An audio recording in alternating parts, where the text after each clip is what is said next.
დედათან რო გადაყვება შვილს და უნდა გადაყვეს კიდე ცხას არავინ უსვას, მაგრამ საკმარისია მამამ შვილი გაასენოს, აუ რა კარგი მამა, აი ეს აღნიშვნა არ მომწონს. ისევე უნდა იყოს ეს ტრადიცია. რასაკვირველი არის, უბრალოდ ეხლა ნახეთ რა ხდება მთაში მაგალითად.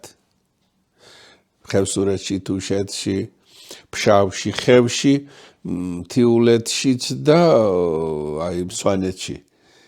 მამას ეკრძალებოდა ადათით, რომ შვილზე მოფერება, სინაზის გამოჩენა და აი რაღაც ეკრძალებოდა მას.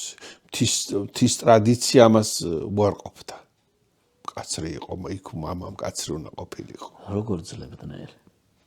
აი ვერ წარმომიდგენი ახლა სახში მივარ, ჩემი გოგო რო დამეტაკა. სერგი მაკალათია იყო ასეთი ეთნოგრაფი და ახლა ეთნოლოგიაზე ამბობენ. იმას აღწერილი აქვს ხევსურეთში ბავშვი დაგორდა და ხელში კაც არ უნდა იყო, ფეხი დაუდო რომ არ გადავარდნილიყო. ანუ ამ ხელში არ უნდა ეყვანა. ამ დონეზე იყო ხელში არ უნდა ეყვანა. რაღაც ხრივ შეიძლება მაგის გაგებაც ხადო რა. ხო, მთას ჰქონდა რაღაც თავისი სიმკაცრე ამ ხრივ.